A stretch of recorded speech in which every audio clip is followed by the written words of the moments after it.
Welcome to Indies in Depth with me, Cress Up, the podcast sharing behind the scenes insights from the indie gaming industry from the people who work in it. This episode, we're speaking to retro gaming expert and games journalist Chris Scullion and Yann, the developer behind Goloso Games and the creator of Inspector Waffles. We talk about why we're returning to retro games, whether hint systems work, and whether AI could help improve the detective genre. Let's get into it.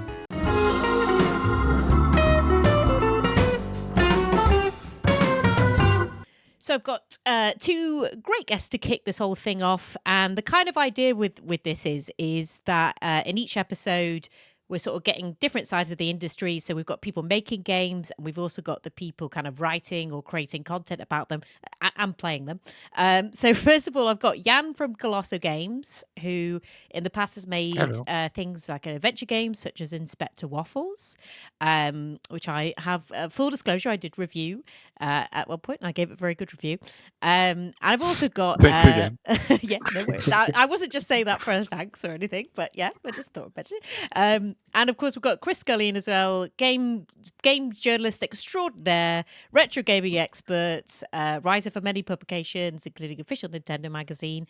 And Chris, you're now working for Video Games Chronicles, is that right? That's right, yeah, VGC, we're kind of up and coming, we're getting there. I think VGC's a pretty big... Yeah, I just like to downplay these things, just so that nobody listens and goes, "Who does this guy think he is?" Typical Scottish. Right. Well, welcome, guys. Thank you so much for doing this. I genuinely, I really do appreciate it. And this is just, we're just going to have a bit of a chat about things that you guys are working on, and then in a bit we're going to have a look at a topic sort of based, I'll be honest, off Yann's previous work, Inspector Waffles. I thought it'd be interesting to have a look at detective games a bit as a genre, think of some recommendations for some, if people are into those kind of games, and also what makes good ones as well. But let's crack off with you, Yann. If people, first of all, don't know what Inspector Waffles is, I said it was an adventure game, but give us a bit more of an idea what that is first, and then we'll get into what you're working on now.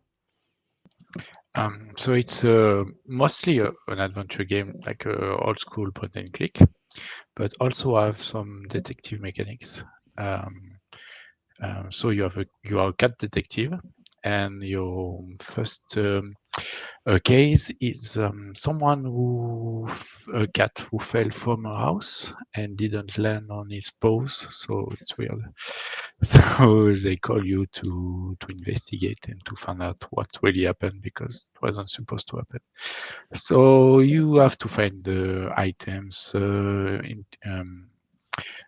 check object, find a new object, combine, like usual stuff from point and click adventure games.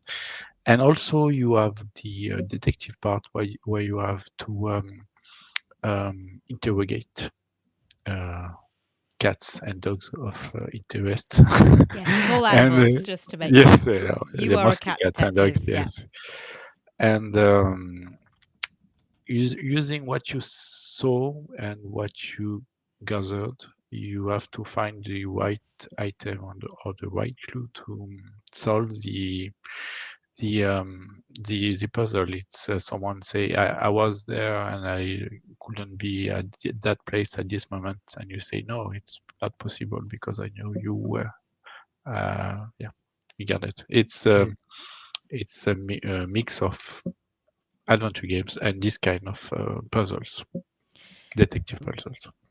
And then you're kind of continuing on that sort of side of things, because you're doing another Inspector Waffles game, but this time, as well as it being for the it is for the PC, I believe, but it's also going to be for the Game Boy. Yes, it's a Game Boy game, actually, a Game Boy Color game, so it will be in color. It's big difference. Yeah. Am I right in that it's also for the PC, or is it just for? No, it is. It will be. It will be. I will do how to say, a port actually to PC, and you will be able to play with controller, keyboard, and we will have a little bit more than what you could expect from a Game Boy game. But yes, I wanted to when I finished Inspector Waffle, I wanted to add more lore to the game because I was like some pieces were missing in the first game. You can finish the game and there is no big missing part, I would say. But I wanted to go to the past of Waffles and to learn how. I don't want to spoil it. How it what happened because Yeah, they of course, refer yeah. to it in a game, and I had a clear idea. And I'm into retro gaming. I really like playing since a very long time on the Super Nintendo, Game Boy, NES, mostly Nintendo, yes. and and I wanted to do a game in the past on a console from the past. So I checked what I could do, what kind of console I could do the game easily. Obviously, that's what I saw. And Has it been quite a challenge? Because I've just been reading a book actually yeah, by Tony Warrener who helped create Broken Sword, and they talk about when they created. They had to obviously they've made Broken Sword, but then they were trying to make it for the Game Boy, and just trying to fit that entire game onto a Game Boy, going from the main game was a challenge. But I mean, at least with this one, you're making it with the Game Boy in mind, which yes, maybe is that's easier. yeah, I don't know. it depends. I have Broken Sword on the Game Boy Oh, do you? Advance. Yes, I have. I have it, and it's wow! It's incredible they succeeded to make, but there is no voices. Yeah. The gameplay is very different. But they did it. It's very interesting. Yeah, I bought it just to see how they did it. Actually, just to yeah. Anyway, so I made I have to say I wanted to use the same mechanics, the same detective mechanics, but adapted to the Game Boy. Fortunately, there is a game engine called GB Studio, and you can do games quite easily. You don't need to know how to code Okay. at a high level. I don't want to be rude, but you can make game without a lot of knowledge in the development. That's really cool. But when we start to do something a bit different, uh, it starts to be challenging, a little Yeah. bit more challenging.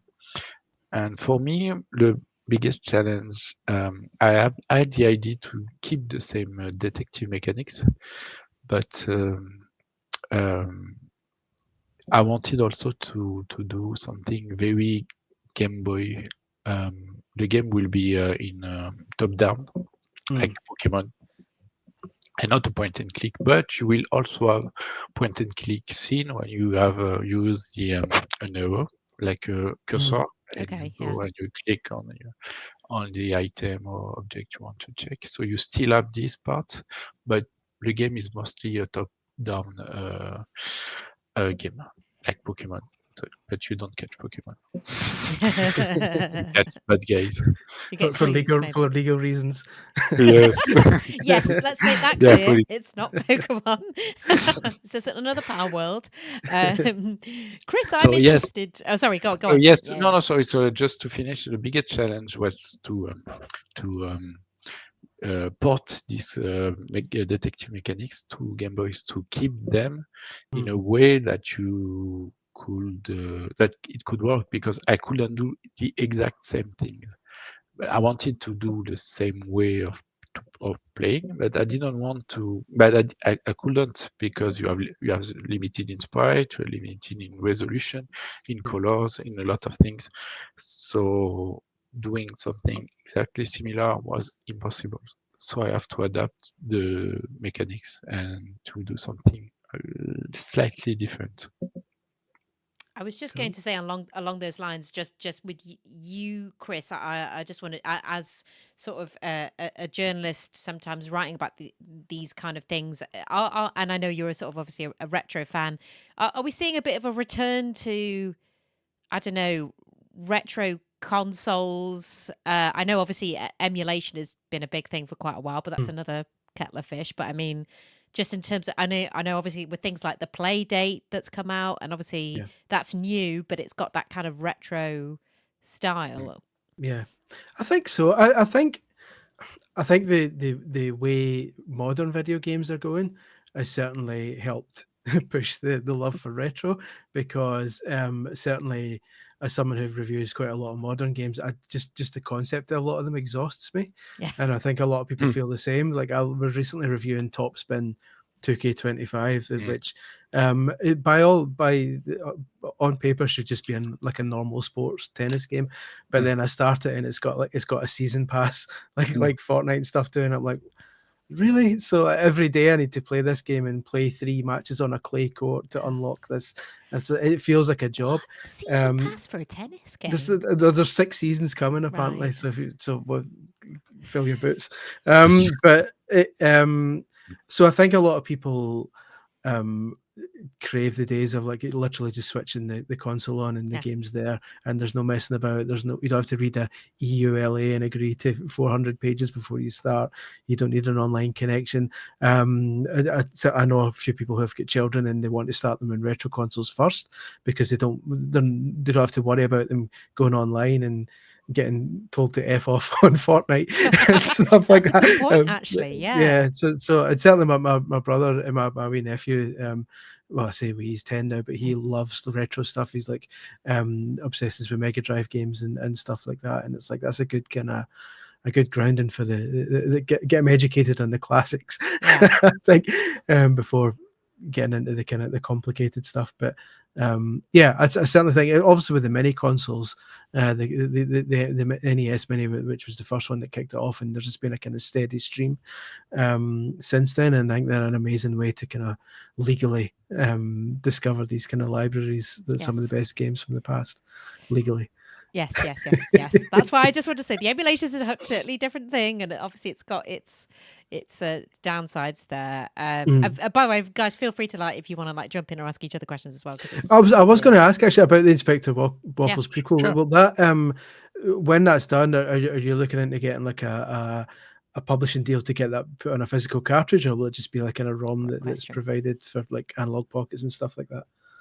You mean for the Game Boy game? You mean? Yeah. Sorry. So it's a good question. There are actually I don't know, 3, 4, 5 distributors. Yeah. It's not publisher exactly, because you make the game and they make the box for you, and Right. the manual and the cartridge, and some people do all of them by themselves. But I didn't want, because I don't have the time. I would say I'm not very interested also to make the boxes. But for me, there is one I really like their work. The name is Box Studios. They are French, so I knew them before making the game. So I pitch them directly. I send them my demo, and they liked it, and I say, okay, we will add it to our lineup. Excellent. And that's so it's like a publisher. You have a contract, and they make the box, they make the manual, the whatever. I have the box if you want to see. Yeah, show us. Yeah. Oh, excellent. nice. That's brilliant. So, yeah. Cool. So it's not the official one. It's the press. Press copy. Yeah. But yeah, it's I'm very, very happy about what they did with the box. It looks really great. And That's awesome. and so the crazy part of that, I met him 7 years ago, 6 years ago, I forgot, a long time ago. And I was very surprised that he was making so many boxes for NES and Mega Drive at that time. No, Genesis, Mega Drive. I don't know what you say in Britain. Mega Drive, yeah. Mega Drive too. Yeah. And so I was very happy when them now he's not just so I was very happy when they agreed. they were interested. So Awesome. yeah, That's cool. Yeah, I'm looking forward to that. So Yeah. there are a lot of them now. People who make retro games can contact like five, six companies, and Mm. they can find they can make everything for you. So it's Yeah. really cool. Yeah, It's interesting how there's a market for that now, Yeah, because that's what I was obviously going to say. it's not really It feels retro like anymore. it's opened up a bit, but Yeah, it's like weird kind of modern retro. Like I yeah. on as a kind of side gig, I write encyclopedias of like consoles. So I've done like an NES encyclopedia, Super Nintendo one, Mega Drive, N64, Dreamcast, and Mm, by pure coincidence, I've finished the Game Boy one, and the Game Boy one's out in September. And every year, people say, "Are you going to include the kind of unlicensed games, the games that are still getting released to this day?" And the mm, only reason I don't is because I want the books to be kind of complete and like so I don't have to keep updating them. So Yeah. it's just the games that were released during the console's original life. But I always make sure to put a bit in the book to say, look, these games are still coming. Like people independent sure. developers are making these games, and a lot of them are just as good, if not better, than the games back in the day because so much has been learned since then. And you've got tools like was it GB Studio, was it called or GB Maker? Was it? The tool that lets you make Game Boy games that like you've got stuff like that now to make it Mm. easier. Yeah. There is a dev kit. Yes, Yeah, yes. yeah. So Mm. so it's fantastic, and it's great to see these games being given a kind of new these consoles being given a new lease of life as well.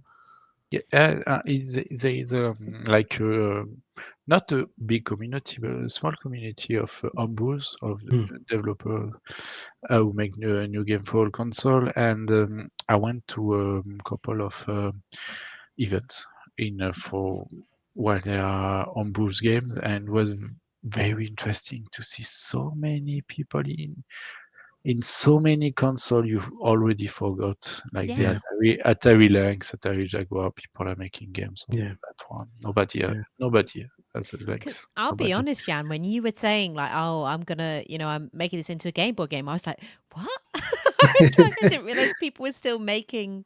As you said, Yeah. Chris, loads of people are, making their own um, games for it. yeah. So yeah, And it's funny as well because it's easier on some systems than others because yeah, when you start getting into the disk-based systems, obviously you then get copy protection to deal with and stuff like true. that. So I think is from what I can tell, the most modern it goes up to so far is the Dreamcast Mm. because the Dreamcast had awful copy protection.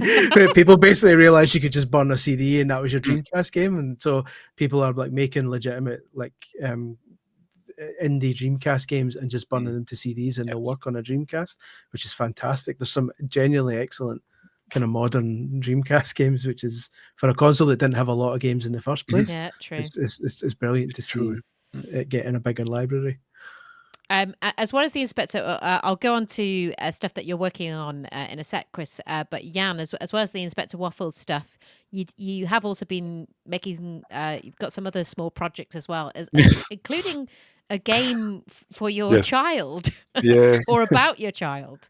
Yes. But yes. So um, I wanted to make a game for my daughter, and I had a lot of ideas, but I really wanted to make it quick because because I didn't have the time to make a full game. So I made a game inspired by the Lost Vikings from the SNS, Mm. a game that I really played a lot when I was younger. And so you played me, my girlfriend, my stepdaughter, and we go to the hospital, and each of us has a different capacities, powers. I can fix computers.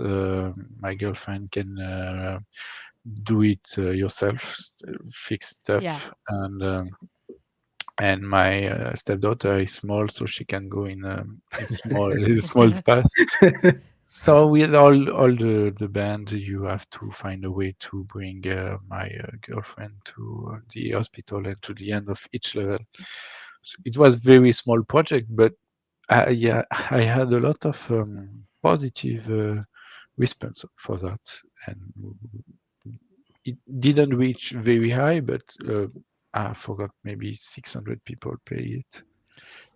Is Yeah, that still available to get? on each. It's only on each. Awesome. Yeah. I'm definitely check that Have out. they played it? Has the rest of your family played it? Yes, and it What was did they fun think? because not a lot of people in my family play video game, Yeah. so that's why the game is quite easy. Mm. And no, they enjoy it, and especially because you can play on your phone, so you don't have to install anything. You just go on each page. Yeah. I gave a QR code to everyone, and they just flash it and play it immediately. So it was very easy to set up. So that was super good for some people to just not install anything Yeah. on their computers. That's So. awesome. And yeah, it was a small project at first, and now I don't know what I will do with that because I expect 50 people to play it, and now I forgot the numbers, but more than 600. That's So awesome. for each, it's quite good Yeah, for. I noticed there was like one person being like, "Oh, I really liked it, but it was really short." It was like, "Yes, of course it was. Like, what did you think it was going to be? Like, it was just a fun little A game." 20-hour I epic. know. I was like, "What did you think?" That's Yes, awesome. Though. so I just checked. It's 900. Oh, nice, players. wicked. Well, it'll soon be 901. Hey, two. No, Sorry. it's weird sometimes how each IO works. So you just make a game for years and nothing happens, and you just do a game for in 1 week, and you have players from I don't know. I did not have 900 friends who got Are you sure? a QR code. Yeah, I'm sure. And yeah, so sometimes you have good surprise, and so I would like to have so many projects in mind, but maybe one day I will do more of it because I never did a proper puzzle game, and that's something I have in mind because it's very different from a narrative game. I Yeah. mostly made narrative games, and sometimes I need a break, and because writing dialogues is painful. I like it, but it's so difficult sometimes to No, I can be imagine. funny every time to find the right word, And Inspector especially Waffles has loads of puns in it as well. It's full of yeah, puns. yeah. And I translate it in French, so I have to translate it all the puns in. That's what I was going to say because do some of them just not translate Yeah. well? Do you have to like get help to like change some of the puns entirely? Yes, exactly. Sometimes I have to change some. I try to avoid the one with the idioms. You say, yeah, idioms. That Yeah. you can translate. I tried, but sometimes it's too good to not use, so I use them. Yeah. And but I try to do more of international humor. I don't know how to say, but like everyone can understand. It's not specific for French. It's not Yeah. specific for UK, for anyone. It's Yeah. just it's a situation, mostly situation humor. Do you say that? That's Yeah. Yeah. Yeah. Makes sense. Cool. And Chris, tell us what you've been writing and playing at the moment. Mostly, well, like I say, I do my encyclopedias. Obviously, in my day job at VGC, it's just I play whatever turns up. Yeah. Basically. So there's loads of like last week I was doing, like I say, top spin and getting a lot of abuse for it. I mean, like we get a lot of abuse as games journalists anyway. Oh, I But I bet. really didn't expect the tennis community to be so mean. Like What was I put the- up. Well, when I went to France last month to play like a preview event to see it first. So we captured some gameplay footage there and put it on YouTube just to let people see how it was. And the amount of abuse I got, because apparently when you play tennis, you're supposed to stand behind the baseline. I mean, I enjoy watching tennis, but I don't study it so much No. that I didn't know that. So my character was standing like 3 feet forward from where they were Oh. supposed to be standing. And so the reams of abuse I got for not playing the game properly was just Who like, oh, cares? okay. That's fine. No one cares at all. So when I reviewed the game, I'd made sure to put in a screenshot of me standing exactly where I should be standing, like further forward than I should be, just to annoy them. But then I go from that to playing like a Teenage Mutant Ninja Turtles arcade port, and I'm playing Embargoed, something very different, like tonally again. So it's fun, but it's weird because you can be good at a lot of games but never master any, because you can't stay with a game. You have to move on to the next game, then the next game, then the next game. And everyone, or most journalists have like a game or two that they'll go to get away from it all. So I'll play either FIFA or Disney Speedstorm of all games, because my daughter loves Disney. Aw. So she loves watching me play the cartoon game.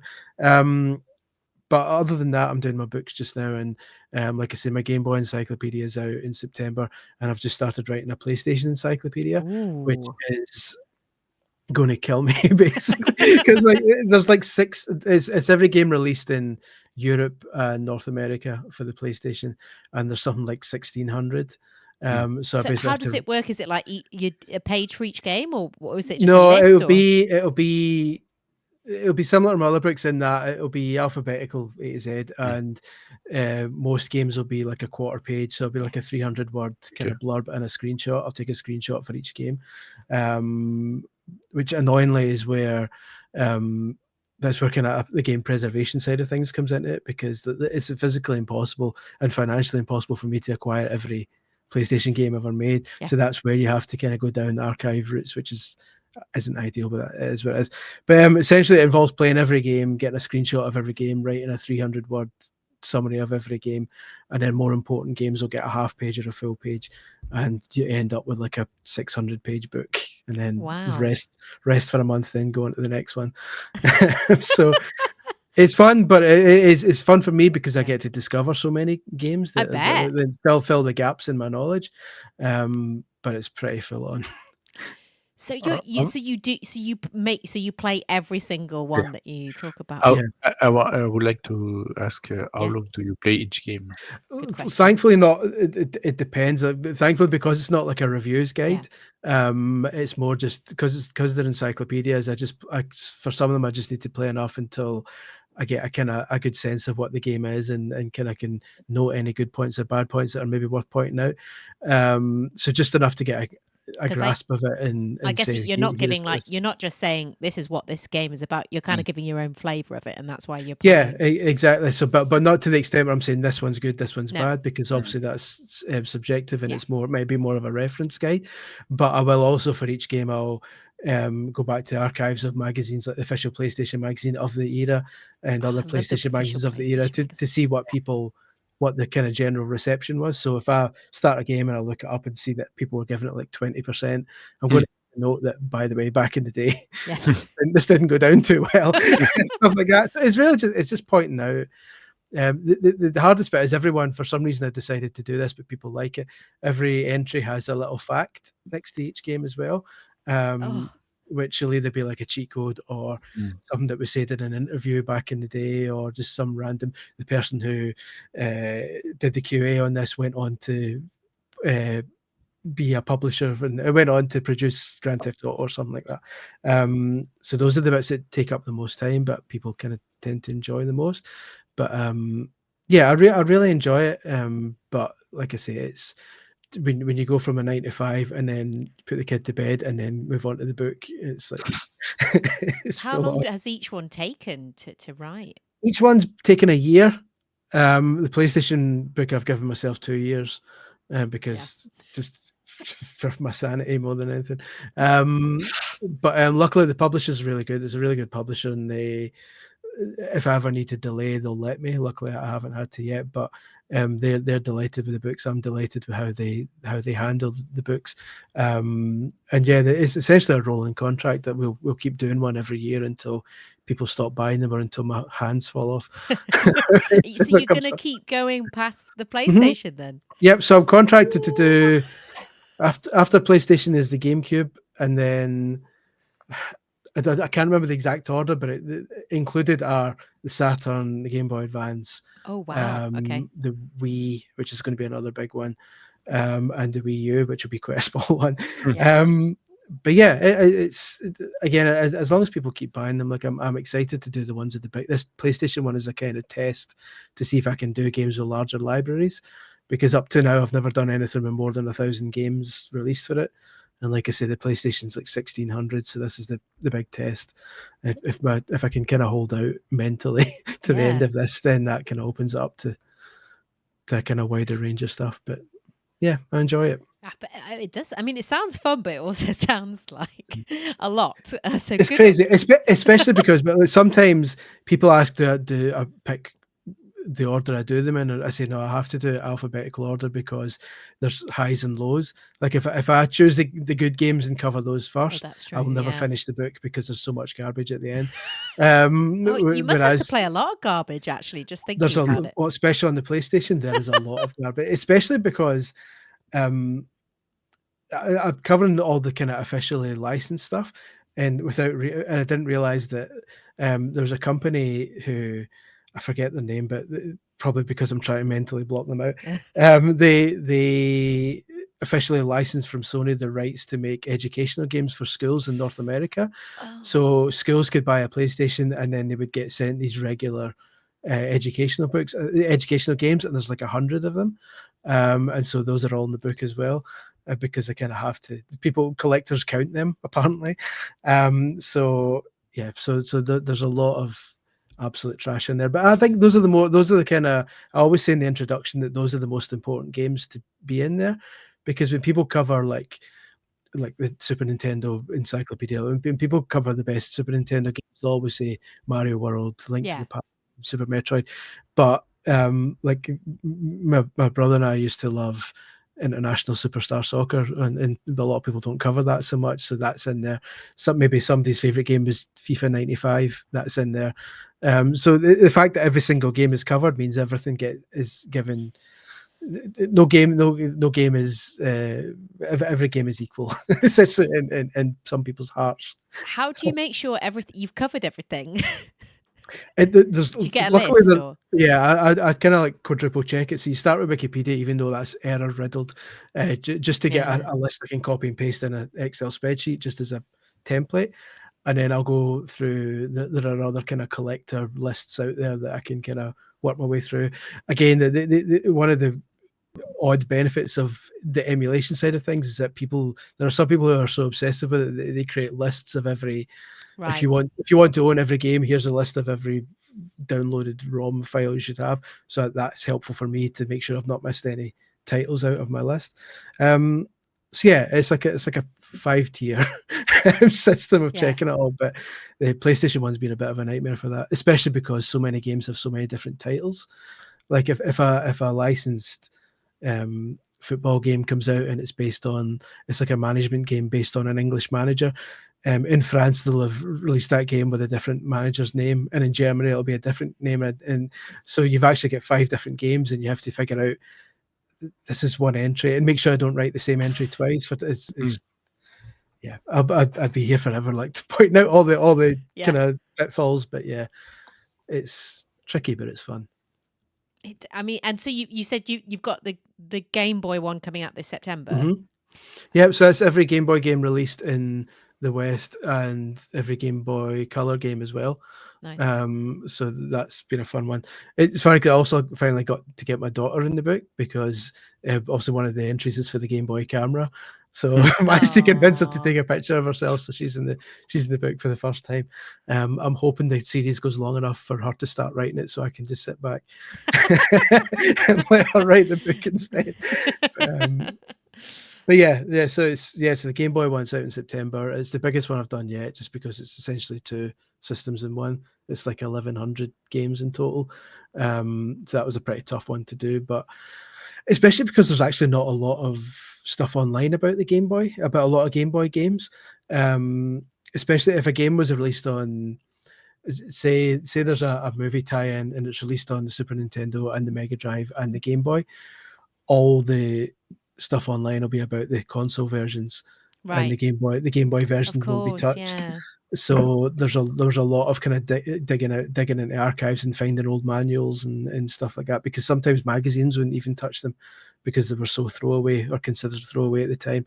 So there's a lot of kind of digging into manuals and stuff like that to actually find out what's going on with these games. But yeah. What's one of your favorite that you've played of the Game Boy set then? I mean, it's weird. I've always had a soft spot for the Teenage Mutant Ninja Turtles games, and even though like there's 3 of those on the original Game Boy, and the first 2 are pretty basic, but the third one's like this kind of Metroidvania type game, Oh, like really? really early Metroidvania, where you start as one of the turtles and you have to find the other 3 and rescue them, and there's like a proper map that fills in as you play through it and everything, and it's like a real kind of hidden gem that not a lot of people kind of talk much about. So even though I have to stay objective in the thing, I will always kind of try and sneak in, by the way, this is a hidden gem, like at the bottom, just to get for people. Like, you really need to try this one out because it actually deserves a bit more attention. But yeah, that's definitely, I can't remember the name of it, but Teenage Mutant Ninja Turtles 3, Yeah. something. Yeah, there must be all quite a lot of similar. I should say, actually, Yann, say the name of the Inspector Waffles Game Boy one that because I just called it the Inspector Waffles Game Boy game, but it doesn't have an actual name. Yes, it's holidays. Yeah. Inspector Waffle holidays. Daily It's fine. days. No worries. Yeah. Yes. Cool. And Yann, have you been able to play anything amongst making games, or you I know a lot of developers are just like, yeah, I don't have the time when I'm also making stuff, but I don't know if you've had any No, time. I believe you, when you are a game developer, you have to play games and you have to find the time to play games. There is no opposite in game dev. There is no people you are fighting against. I mean, game dev you are fighting against. So you don't play to see what the other um, um, will do to steal or whatever. You don't do that, but you play for not missing the new mechanics. Of people handle find something that you couldn't find a way to do, and maybe someone True. find a way to do it. Especially in point and click games, um, it's in 5-10 minutes you can see if a game brings something new to the table or not. Or I have absolutely nothing against people who do exactly a point and click like it was 30 years ago with the verbs, and Oh yeah. it's not what I meant. It's more if you want to do something more modern, um, and you want to add something to the table yourself, and it's good to see what the other do, in my opinion. Mhm. And so So is I there play a lot. so in which case, Yann, my next question I, is, what are you playing? surprisingly, I don't play a lot of adventure games. Yeah, I know. And so I That's okay. played. That's all right. Yeah, I know. I don't always play adventure games. I'm playing Alan Wake 2 at the moment, but yeah.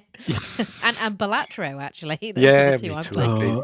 played. I'm staying away from Oh Balatro. yeah, I know do. what'll happen. I know Yeah. what'll happen. Honestly, it's I play a lot of Balatro too. Mm. I really loved it. and it's going to come to the phone. So I mostly play right now card games, so Balatro included, and also management games, because I'm making an adventure games and I want to finish it, and I have nothing new to add, no new feature. It just now it's end of the tunnel. I need to finish it. Mm. So I don't want to think about my adventure game, and play other adventure game after. It's too much. So if I want to play something, I play something completely different. And so yeah, so right now I'm playing Balatro. I'm playing another game named Terraformers. That's Yeah. kind of it's a good game. I really liked it. Mm. And I played a bit of detective games, because I have a friend that always tell me you should play Golden Idol. So See, I've I'm going to listened mention to this. Yeah. yes, I've listened to him, and I've started to play it 3 days ago, 4 days ago, and I really enjoy it. It's really good. Well, let's get into that a little bit. Just because I Sure. thought it'd be nice to, just have a chat about a certain topic. And obviously, Inspector Waffles is kind of an adventure game, but a detective game as well.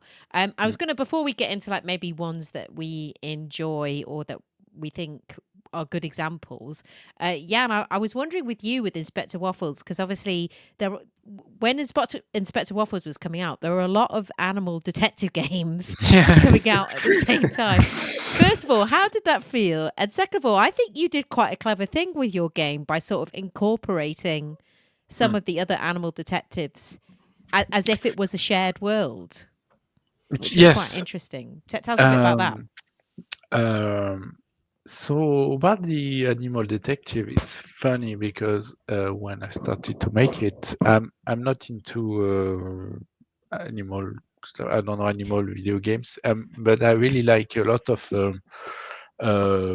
French comic books with animals. So I said, I would like to do the same, and that's how it started. And I wanted also to do a detective game. I was not inspired by Sam and Max or Yeah. stuff like that. I didn't play Sam and Max before when I was young. I'm more a broken sword player, and so anyway. And after when I started to make it, there were nobody was making that, and we somehow there were so many of them, and so yeah, so I got a friend with Charlotte who made Lord Winklebottom, Yes. and we still in good contact. And also I talk with the chicken police people, and so we decide all of us to include each other to the games. I thought it was fun, not to give them a big role, but something fun. And I think about Winklebottom and the Chicken Police, I think it's kind of fun. Well, I'm going to spoil a bit. You should have played if you didn't play the game. The game is 3 years old now. That's right. Listen, And Chris is playing every single game there is. Like Most of them. That's all good. he's so busy. somehow Waffle is busy with something, and you play with the chief, and the chief is not as good as Waffle to investigate. And the other detectives, the chicken police, and Lord Winklebottom will help him to solve the mystery. So it's very, very tiny help, but it's going to be very helpful. That's awesome. I like that. Chris, I mean, we've talking about just detective games in general. I mean, I don't know if you played Case of the Golden Idol or if you've heard about it. Or... No, that one is part of my needlessly large backlog.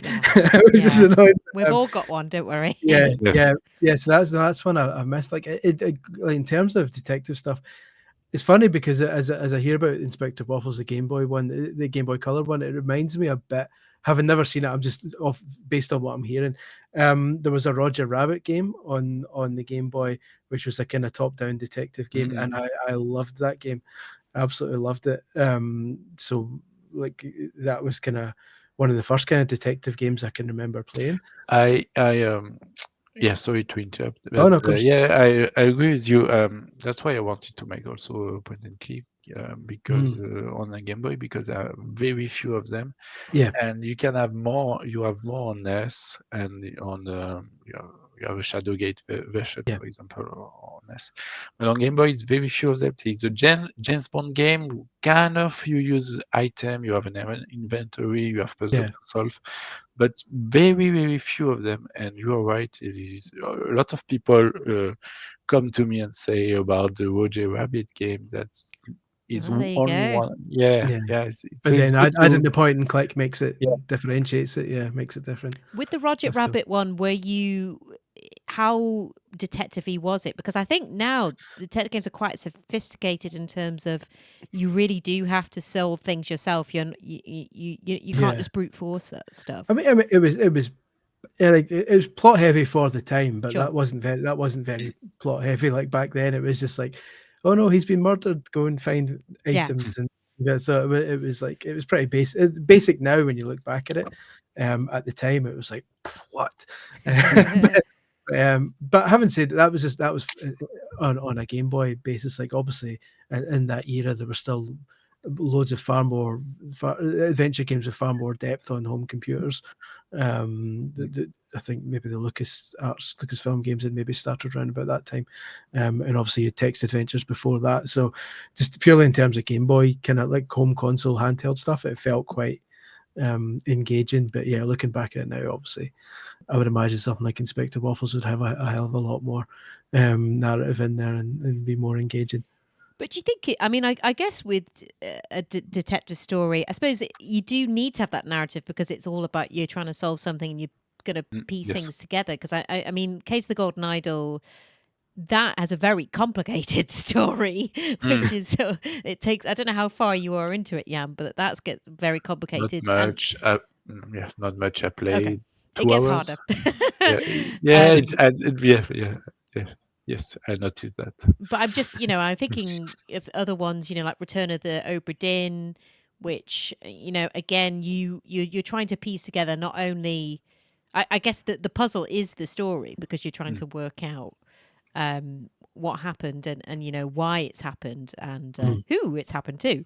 But I think with that one, and I don't know if you guys agree, I think what really worked in its favor was that it took solving each bit sort of bit by bit. So you couldn't solve. You had to, you sort of gain knowledge, and as you went, that Yeah. made you kind of smarter, and you sort of worked more things out as you went along. And I Yeah. think I don't know what you think, Chris. I don't know if you played Return of the Obra Dinn, but I played a bit of it, but yeah, I know what you mean. Like sometimes, on some occasions, games.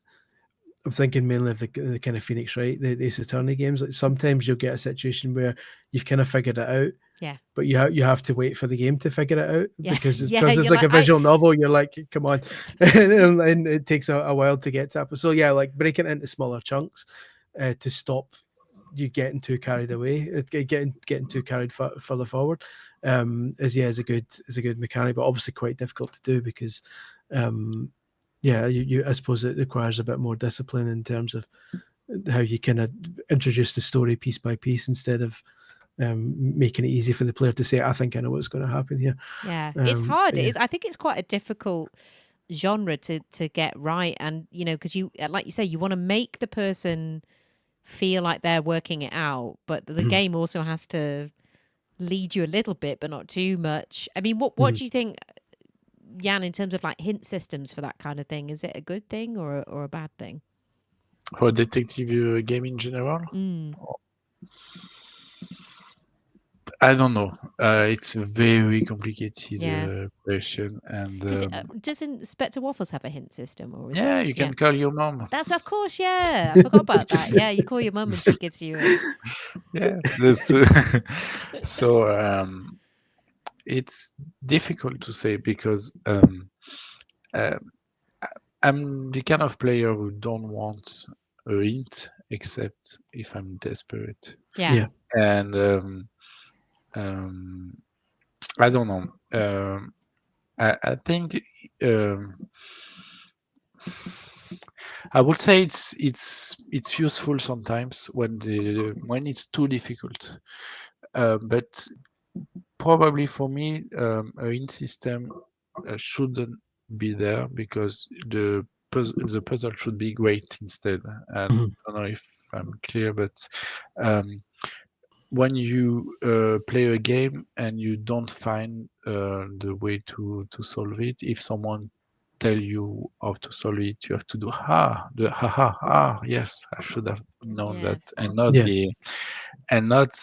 a hint that give you the answer. And some adventure games, the same detective games, Yeah. start by giving you a small hint and then more efficient hint, I would say, but more direct hint, and Yeah. then the solution. And I I think it's good too. There is no magic formula for that. It's but something related to that. I know there is a website that gives you a hint for every game, adventure games, and if you are stuck, Universal Hint. yes, it Yeah. just give you small hints That's and small such a hints. great website, and they Yeah, stopped that's doing ideal. that. Exactly. This is a very good idea, Yeah. and that's way better than finding a guild that say grab this item combined with this item, Yeah. then give this item to someone. You're right. It really comes down to how good the puzzles are in the first place. Because, like you say, if I remember the famous, was it the goat puzzle in Broken Sword was like the famous one, is where it's one of those ones where if someone tells you the solution, you go, well, how was I supposed to figure that out? Yes. That's like that. Come on, but ones where, like you say, when someone tells you the solution, you go, of course, I can't believe I didn't think of that. And it's on you rather Yeah. than on the game. You can't blame the game for like saying, "Oh, how was I supposed to?" It's on you basically for failing. But yeah, I suppose it's just like it's almost a requirement of modern gaming, isn't it? Which is a shame. Like back in the day of Monkey Islands and the sort, there were no hidden systems, and that was fine. That people just got on with it. Well, But I now mean, to be fair, there were massive books, but you had to buy them. that's true. We That's had true. to call Yeah, up a if you got number. absolutely desperate, you could phone the helpline and stuff. So I suppose in that Yes. way, if things have got better. But yeah, I think today's modern gamer just kind of expect will complain if they get stuck and can't progress in the game. I can certainly say as a reviewer, Yeah. I'm grateful for it. Yeah, because that's a good point, even though I would actually. yeah. With like, obviously, in terms of just games in general, it must be if you can't get past something and you're having to review it, what do you do?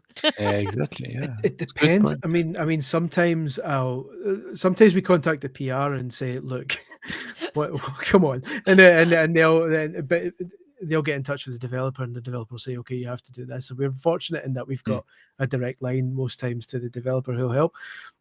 But when it gets to that stage, at that point in my head, like that game's already failed to, like not that I'm expecting the game to spell it out for me, but I should, after an hour or so of trying, have been able to figure it out by using what's in the environment around me. And if after that length of time I still haven't figured it out, especially if it's a game that doesn't sell itself as a complex puzzle game, and it's just a straightforward kind of third-person adventure game that you should have kind of it should just be kind of you stop for a minute and go, oh yeah, it should be like that. What do you Then do in when my it's head, like a skill thing rather than a puzzle? So that must be. I just throw my hands in the air and say, look, then you go, well, this game's very difficult. This is challenging for people, and then just hope you get away with it. No, thankfully, I mean, the days of cheat codes are almost gone, sadly, so that doesn't happen anymore. Alone in the Dark, the recent Alone in the Dark remake, which I wasn't a massive fan of, but does like a pretty cool thing with the hint system where you can turn off the hints entirely if you want to. It's got really kind of complex puzzles. Or then you can then turn on a progressive hint system where, like say, like you first you say, okay, what do I do? And it'll say, okay, you kind of want to go into this area of the mansion and look around there. So you go, okay, and then you're stuck again. You say, and then it'll say, okay, well, check over in this area here. There's a box that you might want to look at, and you go and look and see the puzzle, and you go, huh? And then the hint will say, "Look, mate, you have to." And then they'll just literally spell it out for you if you need it. And by that point, you feel almost guilty for doing it. So that I think that system works quite well because there's the option to turn it off entirely, so you're not tempted to use it if you're stubborn about it. But yeah, it's one of those situations where there's no right answer.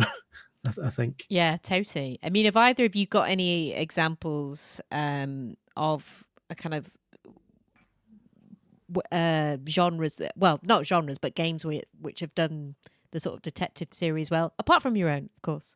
Yeah, but in terms of like, if you could think of any examples of I would say Return the Obra Dinn, and I think Case of the Golden Idol actually, and some people have called Case of the Golden Idol, Return of the Obra Dinn-esque, and I think when you get these sort of big names in certain genres, they'll always get compared. But I actually think Case of the Golden Idol does something a little bit different with how it works. But I think for me, those two are probably my favorite. There's actually one coming up called Duck Detective, the Case of the Secret Salami, which I quite liked, which has quite a cute exterior, but there's actually like a fair amount of puzzle solving you got to do with that, which I thought it'd be quite simple, but there's actually a fair amount of detective work you got to do. But I don't know if either of you have got any other. I played this one. I played the demo of this one. Did you? Detective. Yeah. What did you think? I think it was great. I prefer Golden Idol, to be honest. They are quite different. I don't imagine Duck Detective's going to get as hard as Golden Idol. I really like the look of it. It's really, really nice. I like the Paper Mario style. It's really, really cool. But I need to see way more to have a proper opinion, because the demo was quite short. So I finished it. I didn't have a lot of trouble to find the puzzles, to solve the puzzles. So because it's more about observing things, isn't it? You observe a person, and you decide what you pick up little clues about what their mood might be like, or who they are, and then from that you kind of decide stuff. But it's kind of like Golden Idol, but a bit different, because you don't have a panel with all the text to put in the right. I think for me, my memory is usually quite bad. In that I remember liking a game and then can't remember why. I'm really glad there's like a Steam library, so I can just what have I actually just played recently? Definitely. So I remember liking Darkside Detective from a number of years back, and was it Thimbleweed Park? I always get the name of that wrong. It seems to be like any kind of detective games that have a pixel art kind of, which I think is why Inspector Waffles sounds right up my alley. So I'm definitely going to check that out after this chat. But stuff like that. Would you count LA Noire, or is that because it is technically a detective game, but it's not really a kind of. And it's also not amazing, but I think it's interesting that it puts into a different genre.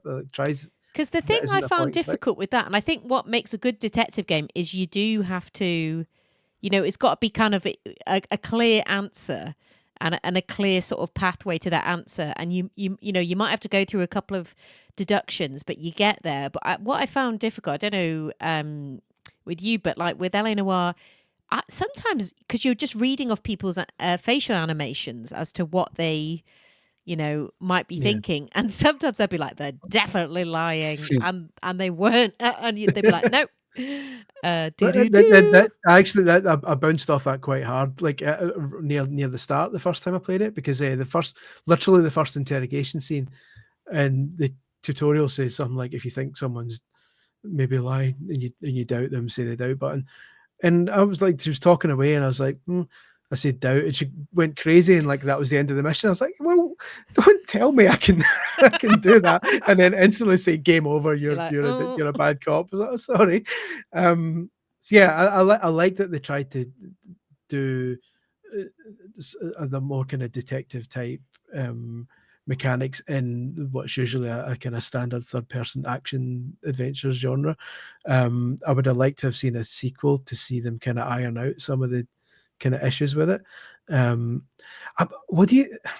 I'm opening a can of worms here. I don't know if you were trying to wrap up, but I'm sorry if I'm going to kind of massively. We will eventually, but yeah. But I don't. What do you think of like AI getting introduced into these things? Because I'm generally against it. But you had that GTA mod that came out recently where you could go up and use the mic to speak to someone, and it would use AI to kind of generate a response. And obviously the problem there is that nothing beats a kind of well-written, human-written storyline. But is there potential for a kind of spin-off subgenre of games where NPCs are programmed with what they should know and what they shouldn't know, and then you have to use your own language to get to the solution, So or is it's that a interesting. dangerous So ground? there is something like that at the moment, but it's very early access. Like it's sort of Yeah, still being. I think it's called Vaudeville. Um, yeah, I don't know if you've heard of that one, and I've not played it, so I don't know what it's like. And I think it is still a bit all over the place. But yeah. and the idea is you go and you interviewing people. It's tricky. I mean, I don't know what you think, Jan, as someone who obviously writes your own games, writes dialogue. What do you think about that kind of thing? Same as you, I think it's too early, but Yeah. yeah, in some years, I believe we will have NPC that are just more than just a couple of sentences, and Mm. you already recorded, and that's interesting. I want to play a Skyrim game where you meet people, and you replay the game, you don't know what will happen, maybe it will be Yeah. different. That sounds very promising, but I don't believe we are ready at the moment for that. But Mm. yes, maybe in 10 years all the NPC Yeah. will be like that. Even when we are ready for it, I don't want it to become the norm. Yeah. I would like it to be like an interesting kind of curious experimental game, but I don't want to get to the situation where writers are replaced by It's true. something being different every time you play it. It's like it's kind of like when you get procedural generation in level design in games. I'm not a massive fan of that because I think it's good for certain games, like a Spelunky or something like that, but for me nothing beats like something that's been designed by a person because they've thought about where each obstacle should be and thought about like they've planned it in their head. And it's when you get tricked by a trap or something, you'll go, oh, they're a clever bleep for doing that instead of, oh, the algorithm got me this time.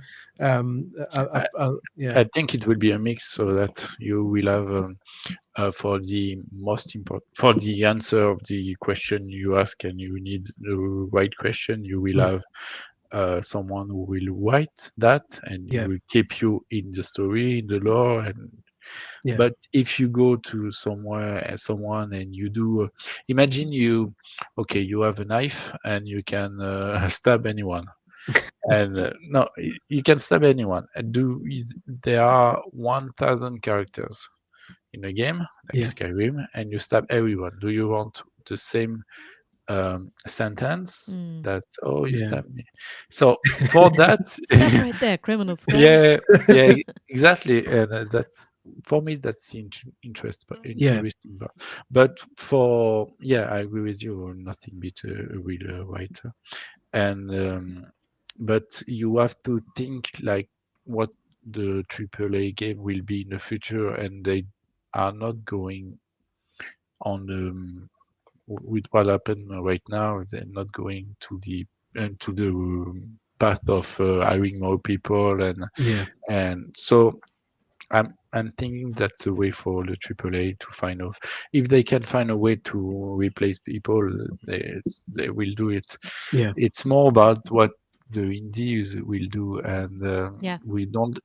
You have to, for example, when you do a point and click adventure, you have so many words to write, so many yeah, texts to write for a lot of situations, and I'm pretty sure some of us will do some AI, and Mm. yeah, we'll do some text with that. So yeah, yeah, and- but the difference, what matters will be, will player will notice it. Player, yeah, if they And can care. notice that, yeah, if they can notice that somehow, it's like assets. When you have an asset in pixel art, and somehow you have an asset in the next scene, and it's very different mm, that style.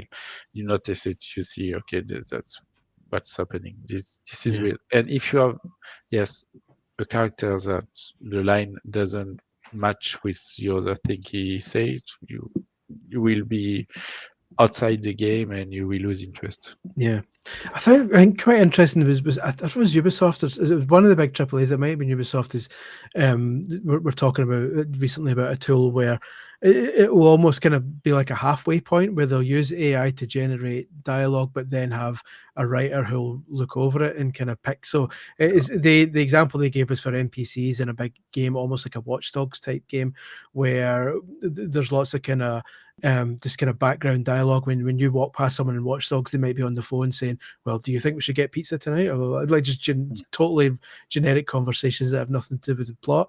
And obviously, until now, somebody's had to write all those. And I think what Ubisoft want to try is you put in the situation, say, it's been a bank robbery and there are 50 people in the bank and they're all hiding, generate lines for them, and it'll make like 500 different things for people to say, and then an actual writer will go through the list and say that one's rubbish, that one will work, blah blah blah blah, and use the tool as a helper rather than entirely replacing.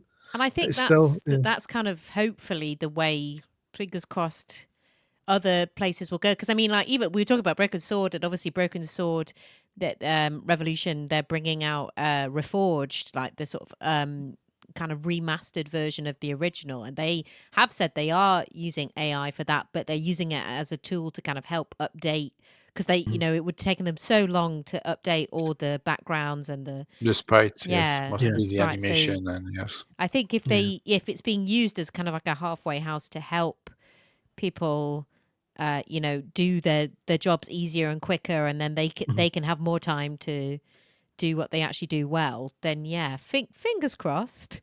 It's something I've always wanted to talk to with like environmental artists and stuff, because one of the big ones they push for, I think, Unreal Engine 5, I think it's that has a kind of generational tool where you create like 10 different trees, and then like you get the artist to make 10 trees, and then the engine will generate an entire forest of totally different trees using those 10 designs as kind of. But I wonder if environmental artists will go, great, that saved me a lot of time, or if they go, well, actually, I'm quite proud of my trees, but I'd like to make it. I'd love to bend their ear a bit more and find out. Maybe that can be a future episode. There you go. I know. This is the thing. We could have a whole second episode on all this. I'm sorry for throwing it in. Right. I know. How dare you? No, it is a good point though, and I think it's.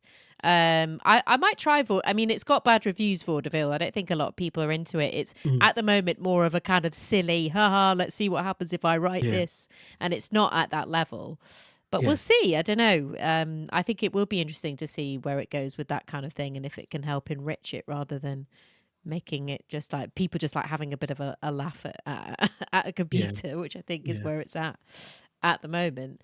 Well, I mean, thanks so much, guys, for having this chat. It's been really interesting to hear about both the stuff that you've been working on. I mean, if people want to, I will put all these kind of things in the links below. But if people want to check out your work, Yann, first of all, where should people go? On social media, Goloso Games, or Goloso my Games, website, golosogame.com. Yeah, you will find everything. And Chris? On Twitter, so X, sorry, as Scully1888, and my day job is videogameschronicle.com, and if you search my name on Amazon, you'll find my books. What? How do you title the books? It's just the encyclopedia. It's the NES encyclopedia, the Game Boy encyclopedia. So yeah, it's pretty straightforward. But if you put in Chris Scullion, I've got an author page on Amazon that's got all of them just listed there. So. Yeah. Amazing. Well, yeah, I want to. I definitely want to. My first console was the PlayStation, so I want to definitely check that out. But I'll have a look at the others as well. Thank you so much, guys, for coming on. And like I said, I'll put all the links below. Really looking forward to playing your next game, Yann, and looking forward to your book, Chris, as well. You say September it's coming out. September, for the Game Boy book, and then 2 years later for the PlayStation. Yes, and then further. Yeah. Oh gosh, you know, that's fair play to you. You've gone for it. Good stuff. Well, thank you very much, guys, and speak to you soon.